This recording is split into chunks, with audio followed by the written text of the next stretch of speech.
All right, guys, we are live here. Welcome to the Backs to Riches podcast. I'm Zach Ginn. We are joined today by the REI Data King himself, Jesse Burrell. Guys, Jesse is probably one of the top real estate investors when it comes to data. Probably one of the smartest guys you can come to when it comes to probably the most important part of real estate investing, which is data. Without data, you're going to have no leads, and no leads, you're going to do no deals. So thank you so much for coming on today, Jesse. Dude, thank you so much for having me. I think I was supposed to be on a while ago, and my schedule got mixed up, so I'm excited to be on. No problem. You're a busy dude, man. So I'm pumped. For sure. So let's get the elephant out of the room here. How does it feel to finally own a Lamborghini? It's pretty cool. I waited a long time. I've been in real estate for quite a while, and I got it for me. I don't really flaunt it on social media too terribly much, and it's just it was a trophy. It's something I wanted for a long time, and when I was in a place to where I could get it, I got one, and then soon after, my business partner had to get the same car in a different color. Yeah, I saw you guys both post. I thought it was pretty funny, but I mean, you definitely have come from really humble beginnings. So if you don't mind introducing the audience to who you are, who you work for, your entire thing, on just how you got into real estate. Yeah, it's an interesting story for sure. So Jesse Burrell, as he introduced me, I got into real estate in like 2014. And I was working for someone in Phoenix that was fix and flipping, and then he was buying from short sales. He was buying from the auctions.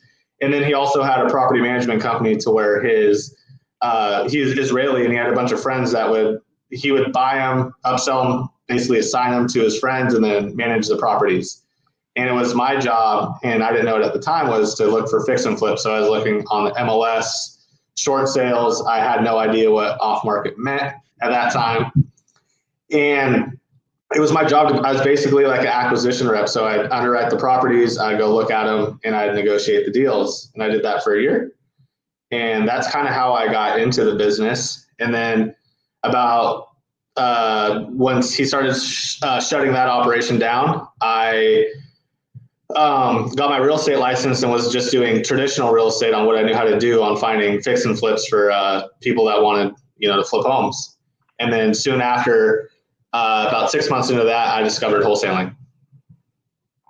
Wow. So what happened when you got into wholesaling? Like, what was your initial first deals, and how did you kind of start getting the traction going on that? So I was lucky. I had two partners at the time, and we were all very, very ambitious. So we just pooled some money together, and we did our first mailing campaign at the time was like $20,000 worth of mailers. Like, we just went hard. And I don't even know if we got a deal on that. Our first deal actually came through a referral on a probate deal. Oh, man.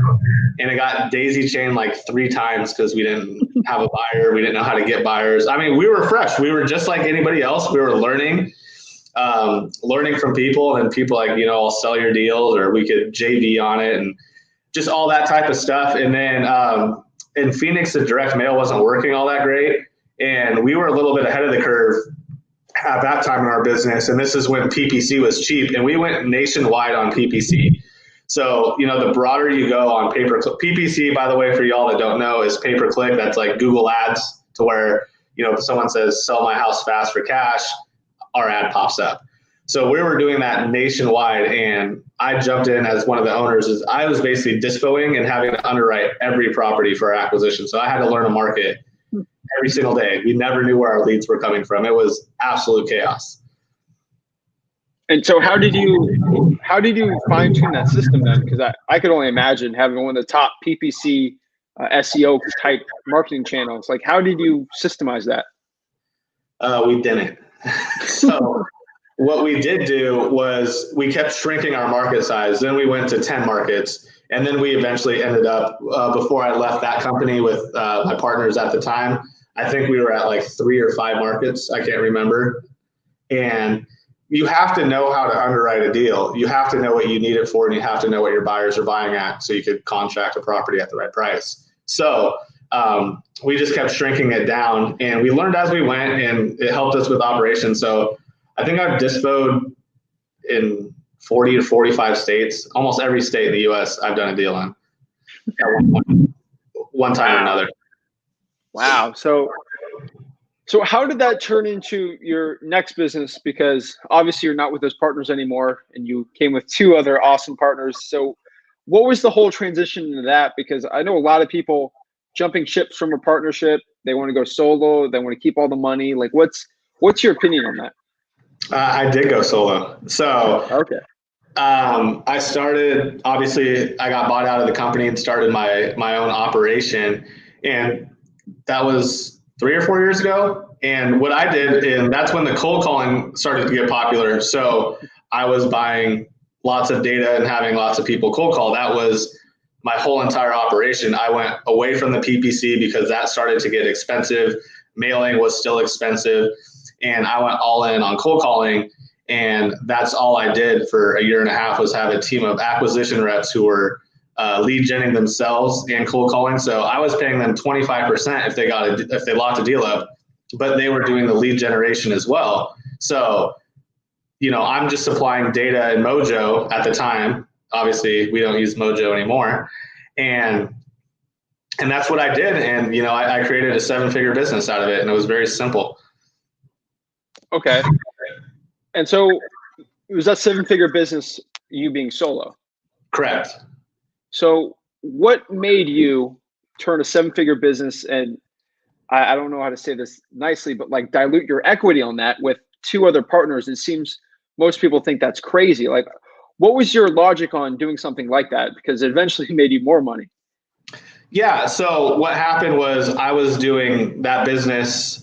So I was wholesaling, and then I would do about 10 to 15 fix and flips as well. So I think I do like 70 or 80 wholesale deals, and then like 10 to 15 flips. That would get me to roughly about $1 million in gross revenue. And what happened was I lost my data source, and that's when I met my now partner Evo, and he's like, "Hey, I have data. Try it out. You could do it in bulk. You could do all these different things." And I was like, "Oh, this is sweet." I have some friends that may be interested, what can I get if, affiliate or JV or whatever. He's like, you'd have half the profits. I'm like, deal. So we weren't partners. And then I started selling the shit out of it because we had really good data with batch skip tracing. It wasn't even batch skip tracing. We didn't even have a website then. We were just word of mouth, getting orders and processing them. It was that simple at that time. And to be honest with you, they had a wholesale operation as well that was successful. So what we slowly did was we each ran our wholesale operations for a year, and then we were partners on batch skip tracing when that was our only product. And then it slowly became knowing that like we were competing on deals together. We're both buying, data separately, obviously at our cost and all that stuff. And it got to a point to where it was not being in the same office and not being able to work on everything together, having separate businesses. It got to a point where it financially made sense for us to combine our wholesale companies together, and then also be able to be working together on the batch products at that time. And I was hesitant, but I was sick of running the day-to-day on the wholesale, and Annie actually took that over. So they're like, hey, you're still going to make money on the wholesale and you don't have to be in the day-to-day. And I was like, love it. Cause I've been doing it for like 4 or 5 years, and it's a grind, and they hadn't been doing it as long, and she was willing to take that on. And I was like, absolutely. If I don't have to deal with the day-to-day, which I still had to do because my team always wanted to come to me, and it was a mess, but it was good. Okay. So basically, Annie was on the podcast probably a month or 2 ago, and she's a genius. Like, she's like very analytical. I mean, having anyone's business in her hands is amazing. Evo is like very smart when it comes to wholesaling. I mean, like, how did you find partners like that? Like, I've heard for every story like you that you found 2 amazing partners. There was a nightmare guy that took all the money and went to like the Bermuda. Like, how could someone find like a good partner in wholesaling? So my first partners were actually amazing too. They just started dating and wanted to do some more of their own thing, and we had different visions. But they're the ones that taught me this is what it looks like to work your ass off and create a successful company. So I owe a lot to them as well. You might even know them. Do you know who Jared Vidalis is? Yep. That was my first partner, Jared and Danielle. Yeah. So I actually put the group together, and then like our first like 6 months, they kept like coming to me separately saying how cute they thought the other one was, and I was like, oh fuck. So it was inevitable, but they taught me so much to where we're still super close as friends. It just, we had different visions, and they started dating and they wanted to build a rental portfolio, and it wasn't going to work with how the dynamic was, but they taught me so much on, how to work hard, what grinding looks like, because I hadn't worked with people like that before. I didn't know what that looked like. Yeah. I mean, so my next question here is like, let's talk about batch leads, because that's basically what 99% of like anyone new knows who you are from, right there on the hat there. So can you explain batch leads? Because I mean, for a new guy, when I started this business, I was like, what's batch leads? There's batch skip tracing, batch lead stacker. Like there's so much going on. Can you explain basically umbrella of the whole company? Yeah, so it started off with batch skip tracing, and this all came from like our wholesaling. So we wanted to find good data. Okay, well, we found a good data source. Other people were asking for it. We turned it into a business, and then it in turn turned into us aggregating data and creating our own API and pulling multiple data sources. No one could touch our data. They all could say what they want. We spend hundreds and hundreds of thousands of dollars on development, and testing our data and making it better with our data scientists. But so that's it. All started with batch skip tracing, and then I was frustrated in my wholesale operation saying I need a list stacking place or a data management place, and what was out there I wasn't happy with, and I just looked at Evo and said, "Can you build it for me?" And he goes, "Sure." And so it turned into, we had batch skip tracing and then batch lead stacker, which was then just a data management tool and list stacking. And then it evolved into batch leads, to where now you could skip trace in there with the batch data. You could, we have comping tools now. We have real estate lists in there. We have text messaging in there. We're soon going to have mail in there. It's just like a one-stop shop to really throw away the subscriptions and have all your stuff in one place. And then soon to be, as you know, batch dialer. We'll have a competitor with Mojo called Tools Then Call. And then we also have Batch Driven, which is a driving for dollars app that's similar to Deal Machine. Yeah. So guys, if you know, I've done a couple of lives before with the people at GoKnock. They've actually switched over to Batch Driven. So if you know, like, what's Batch Driven? Is that competitor to GoKnock? They're all on the same roof. They're all using the same data. Yeah, we just rebranded the company. It was, it was always a batch company. We, for some reason, tried to go with a different branding play, and it did not work. And people thought it was door knocking, when door knocking is just a small piece of it. You could virtually drive for dollars. It has, data in there. I think for the new investor, to be honest with you, I think to get your first deal, it's a better tool than batch leads. I think if you're willing to be proactive and get on that thing every day, you're going to find a deal. Oh yeah. I mean, I say hands down, you knock on 200 houses anywhere, like with any motivation, you're going to get a deal. So I 100% agree with that. I love that service. I'm a user of it. So I'm a big, I guess, fanboy, the batch lead stuff. But the real truth, I talk about, like, I like batch leads. There's other good services on here, but like, I'm going to be honest, I don't think there's one service that has the best customer service than you guys, hands down. Like, I don't know if any other service like gives me a call like every quarter or something asking like how my service is. It's like unbelievable. Yeah, we're trying to reach out monthly. We have onboardings. We're really trying. The platforms, there's a lot to it, and we want to make sure that people understand how to use it. Like, I understand, I'm a wholesaler first. I made my money wholesaling. Like, if I can't help you get deals, you're not going to stay with us. And like, I want to be that person. Just if it's my software that helps you find that deal, that changes your life. And then that turns into more deals and more deals. And now your life has changed from working a 9 to 5 or not having, that financial freedom to having that. And like my team knows every day, I'm like, it's always about helping them find deals. I don't care about anything else. Boom. So a question I think I need to address off the bat here, because there's a lot of new guys watching this. I get questions a million times. What skip tracing service should I use? Should I use Batch? Should I use this one, this one, this one?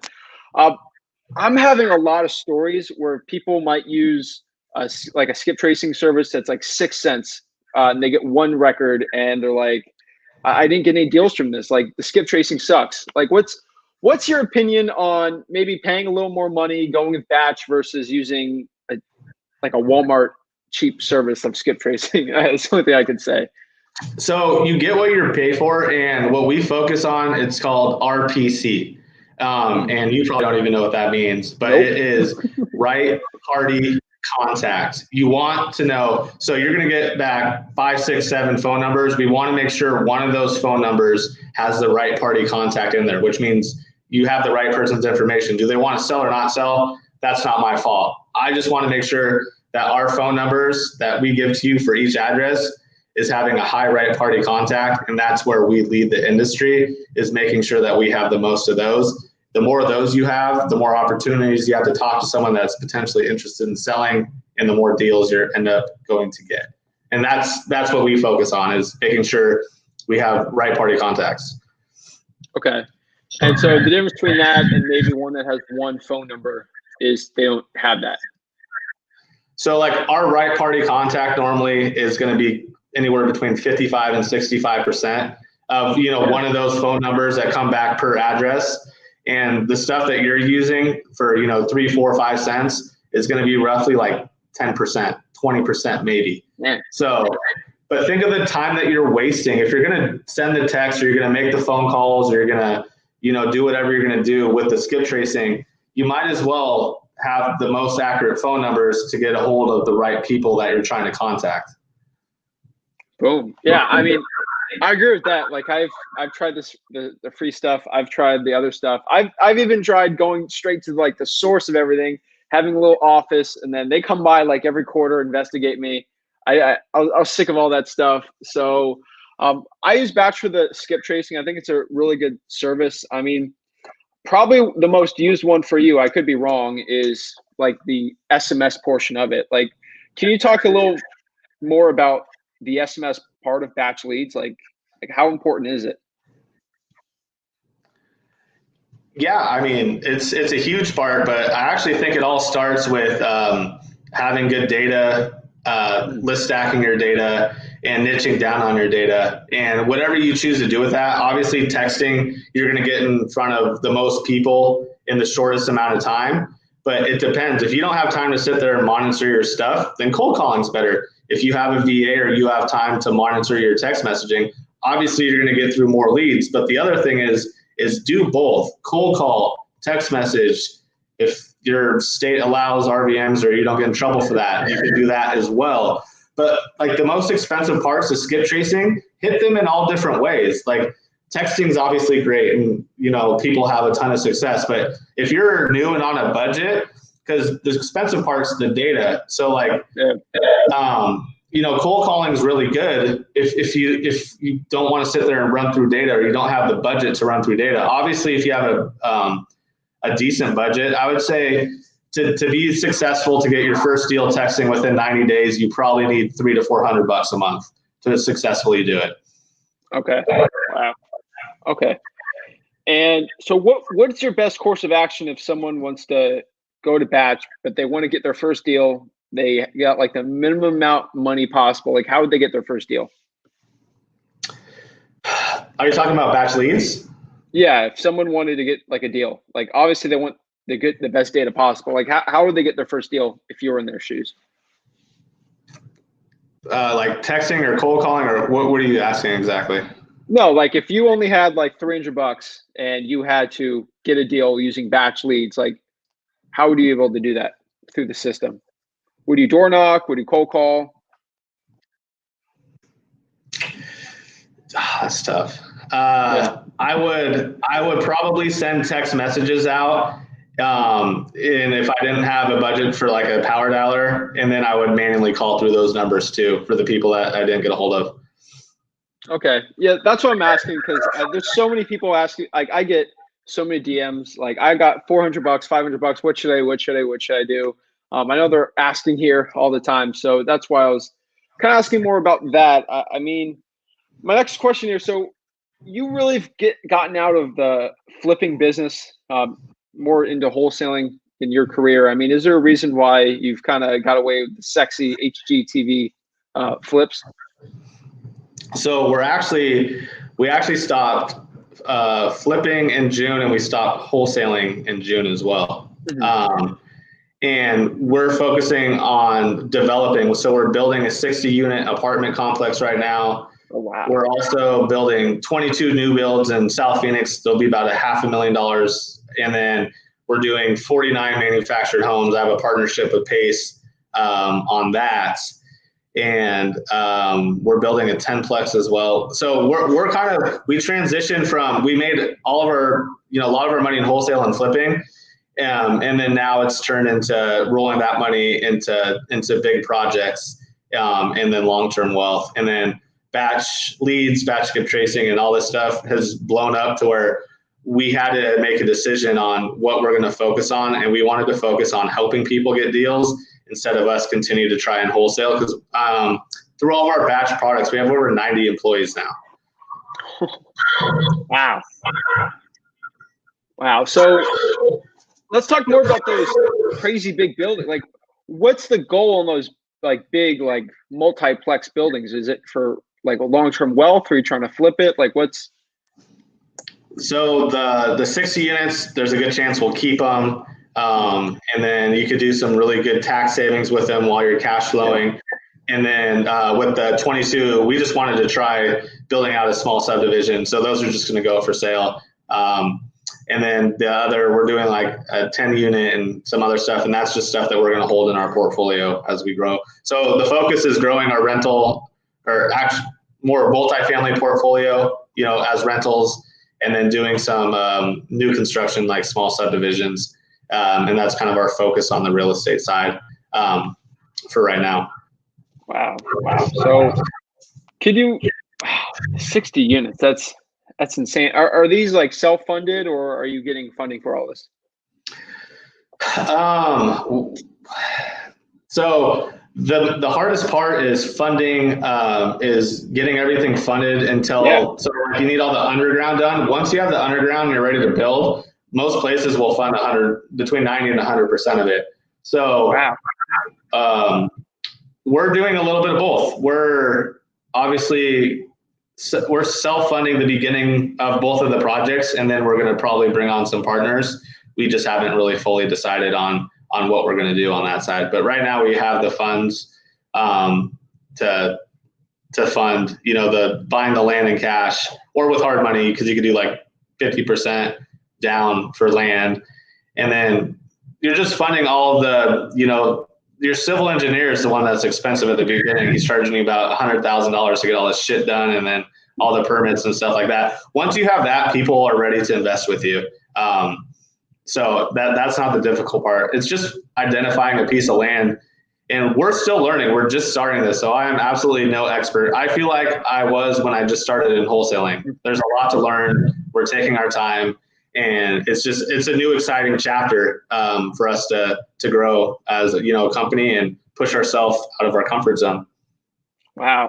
So you've obviously come from waiting tables, not making a lot of money, to going from here. I mean, throughout that whole journey for you, like, what was probably the biggest lesson you've learned, you think?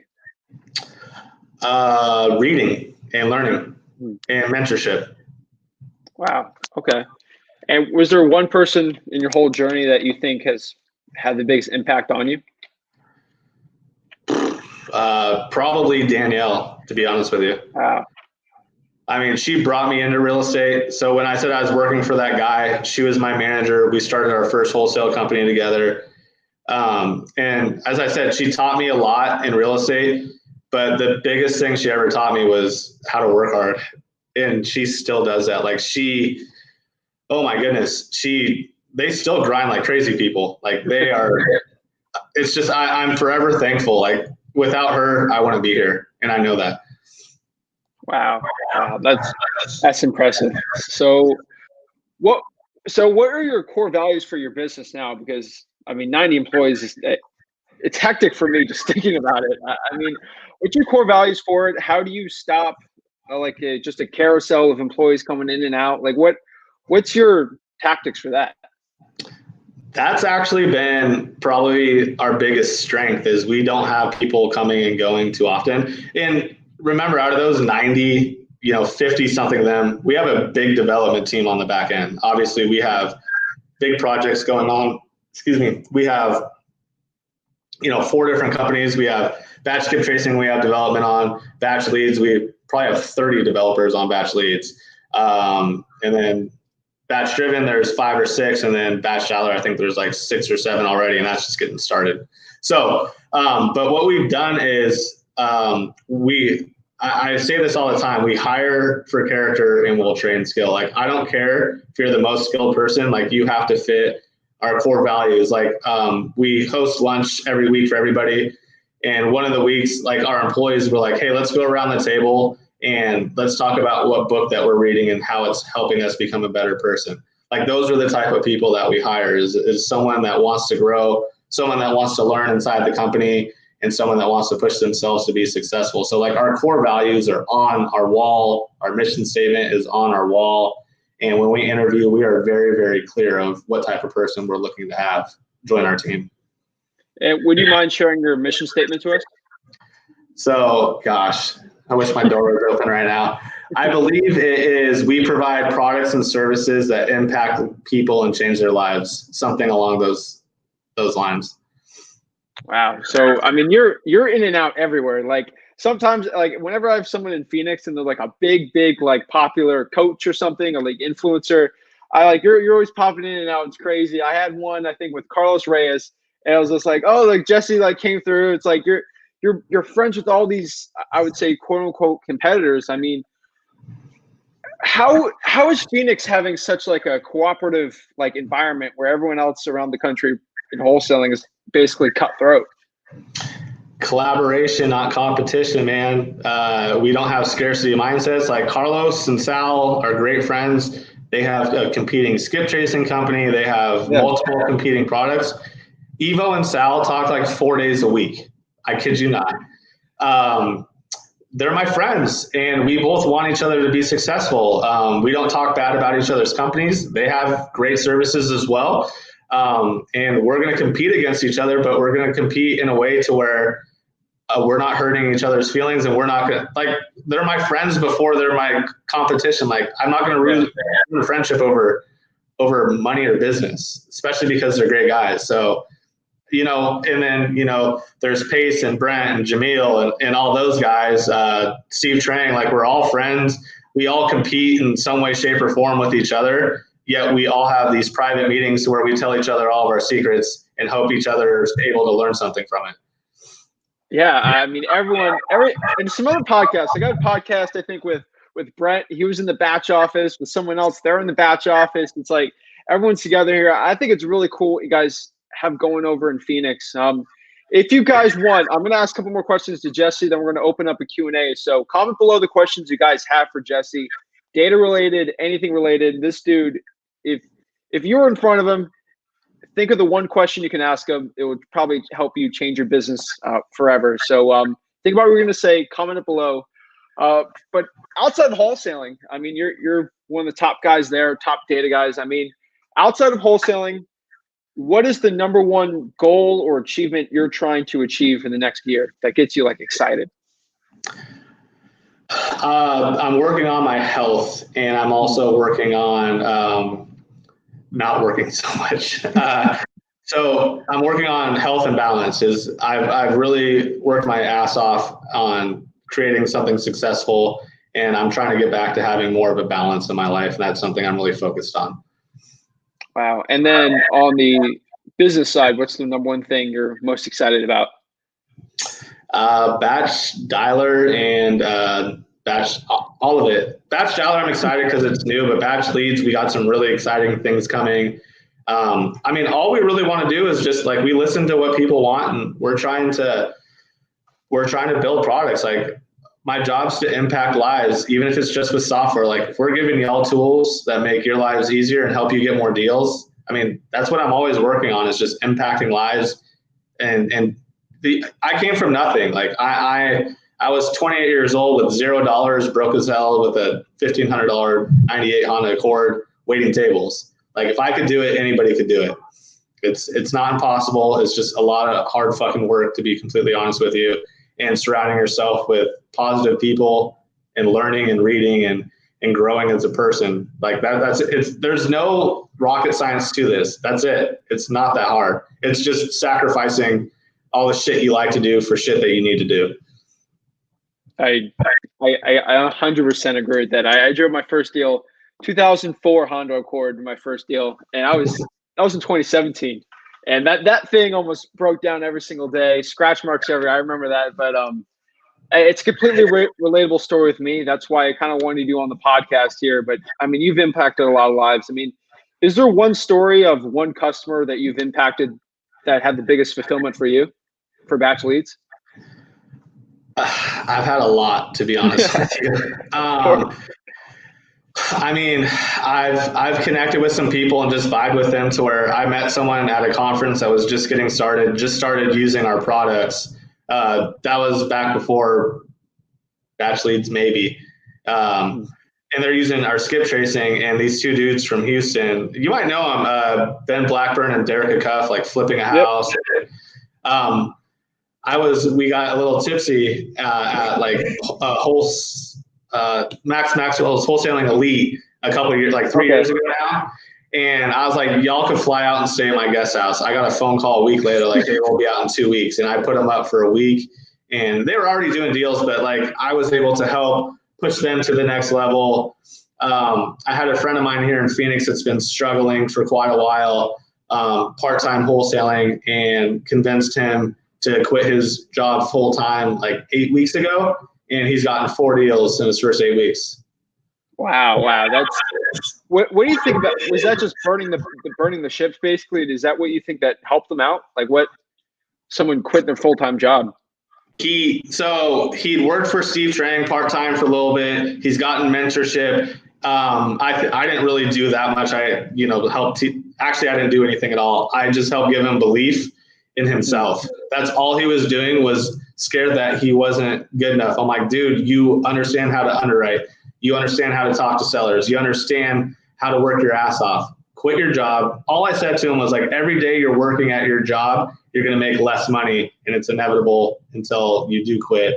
And I just had to frame it in a way that, he understood, because you can't follow up with the leads properly when you're part-time. You can't do this. You can't do that. I'm like, just go all in and say, I'm going to do whatever it takes. And I mean, he clipped deals quick too. So I was excited for him. But I have a ton of those stories to where I've hopped on one-on-ones just giving people advice. I'm not a coach. I'm not a guru. But if I connect with you, I'm happy to pour into people for free if they take my advice. Wow. You're a go-giver, man. I love. Yeah, I know. I don't know Derek and Ben personally, but I've heard their stories. I mean, they're really good out there. So let's get a question here. So Eddie wants to know, how does your partnerships work? I guess. For what? I would assume for your wholesaling business. Well, we don't wholesale anymore. So. Okay. Well, when you used to do it. The partnership was, every company I was with, we were equal partners. Okay. So what I would advise to people, because what we did with me, Annie, and Evo is we dated for a while until we actually combined everything. So what I have a couple of my buddies doing is they'll partner with somebody for 3 months and they'll pool money together on marketing and then do stuff together. But then you're not having all these LLCs together and all these things, and you can kind of see if it's a fit. Like, you don't need to sit here and say, we're going to partner. Why don't you just contribute equal marketing dollars, figure out who's going to focus on what, and see if that works. If it works, great. If it doesn't work, then you don't have this horrible partnership that ends sour. Yeah, and you also want to know what systems you guys had in place with your partnership. Like, we're using stuff from like Traction or? Oh, yes. Awesome. That's a great question. We do EOS. So basically Oh yeah. we have every Monday we have our level 10 meeting. Last week we had our quarterly meeting where we go out of office for a full 9 hours and fight and argue and decide what we want to work on, come to all be on the same page, and then we start executing for the next quarter. And that's probably been our biggest thing is we're very organized. We have all of our tasks in Trello every single week for what has to get done on our weekly. Then we have our rocks for our quarterly, and we're always on top of our shit. And that's where our successes came from, is making sure that we are accountable, hold each other accountable, and then on the same page as well. Wow. Yeah. I mean, guys, you got to check out Traction. Probably one of the top books. I don't really care if you're not even in real estate. Like if you're having a business, it's definitely helped me a lot in mine. But my next question here is, I mean, it's for me. I get pitched products all the time. I guess personal for me, but I can only guess you get pitched 100 different things a day for something with batch. I mean, how do you stop that entrepreneurship like mentality where like you get an idea, you're like, oh, let's do this, let's go all in, let's put $1 million into it. Like, how do you filter through like a million ideas you probably get per day for like batch? That's where my partners are great is I'm like, let's do this, that, and the other. And Evo's like, no. And I'm like, why? He's like, because we're doing this, this, and this. The other thing too is like, it's my job to think of ideas and it's their job to say no to me, but eventually I'm gonna have a good one. So, or I'll go into the product and play with it. And I'm like, I'm really good at like, I'm not the most technical person. So I'm like our best dummy to go play with our products and be like, hey, this is too confusing for our, if I can't understand it, then our typical user is not going to understand it because I'm not a techie person. Like I have partners for that. That's why they're my partners. But I understand how things flow and how stuff should work and how it makes it more easy for, our customers or users to be more successful. So I do a lot of that stuff as well. But for a while there, we were creating new companies and doing new things. And we talked about coaching, and you get to a time to where you need to be great at something instead of kind of good at everything. I think that's what a lot of people do is they'll try and wholesale and drop ship and do this and do that. Get good at something first and then add something else. But everybody wants multiple streams of revenue. Get one good stream and then go to the next. Don't try and half-ass like 4 or 5 revenue streams because you're not going to be successful with any of them. Yeah, I agree on that one. I do the same with marketing. Like I got into RVMs, got into cold calling, and then I got into like 30 different marketing streams, and it was just all a mess. I got really good at one. I definitely agree with that. I mean, one of my last questions here is, I think you guys have some pretty good services, but I want to hear it from you. I mean, what is, let's say, your elevator pitch for someone? Let's say they're trying to get into SMS marketing, and there's 5 like million different ones. Like, what's your elevator pitch on why they should use batch leads over the other ones? Because no one compares. I don't really have to pitch them. We have more of an all-in-one system than anybody else does, and we spend hundreds of thousands of dollars every month on development. Like, try it out. If you don't see the value, I'm sorry, but I know our competition, and I know the care we have for customer service. I know the amount of knowledge our account managers, our sales reps, our support knows, and a lot. We train them on wholesaling so they're able to help our customers. Like, that's what we do. And I really don't try and sell it. I'm just like, hey, this is what we do. Here's our vision. This is what we believe in. And if you're about it, I'd love for you to be a customer, and we want to help you get deals. Like, I'm not going to sell you anything. Like, I know our stuff's great. I know we care. And if you believe that I'm being honest, which I am, then I would love to have you try us out. And it's not for everybody, and everybody's not always happy. But I mean, dude, we've had thousands of customers get deals with us. Thousands. Yeah, I mean, including me. So I love everything you guys are doing. I think you're a big go-giver. I think you pumped a lot of people up. Just like that little talk you did about like to the guy in Phoenix you're talking about, that pumped me up. I might go outside and do a couple deals, but I really appreciate you coming on today, like sharing your knowledge, sharing a bunch of value for everyone here. I mean, before we end this, do you have any parting thoughts to the guests? I mean, the audience? I think there was one more question. How should I go about getting a contract from a seller? Oh, my bad. Oh, boom. Does he want to elaborate on that? Like, go knock on a door and see if they want to sell their house. Like, there's so many ways to get contracts. Honestly, it's just, I can tell he's new. Like, how should I go about getting a contract from a seller is, watch a lot of YouTube stuff and then go take action. You're going to sound like an idiot if you're just getting started. Just learn, fail, and fail forward, because, I didn't know what I was doing. You just need to learn and do as much as you can, but you need to learn, and you also need to learn through experience. And I think a lot of people want to do the analysis by paralysis. Yes, you need to understand at least what you're doing or talking about, but the dumber you make yourself feel when you fuck something up, you will never make that mistake on that question again, or you'll never, it's a combination of both. But how do I get a contract from a seller? Get a list and go cold call people. Go drive around a neighborhood, look for ugly houses, and go knock on their doors. Or you can use Batch Driven. We'll show you where those ugly houses are. But it's just being proactive, man. That's how you get a contract from a seller. Like, there's no magic sauce to it. It's just working your ass off. I agree. The more appointments you go on, the easier it is. I mean, were you nervous your first appointment or deal? I was scared shitless. I get nervous. I overanalyze things, and I was just like, just go do it. I didn't used to like to get on podcasts, but once you do something over and over again, the more comfortable you get. And that's with anything, the first time you go play basketball, you're not going to be comfortable because you suck. But, if you keep practicing, then you get a little bit more confidence. Owning businesses is the exact same thing, to be honest with you. I mean, multiple seven-figure businesses.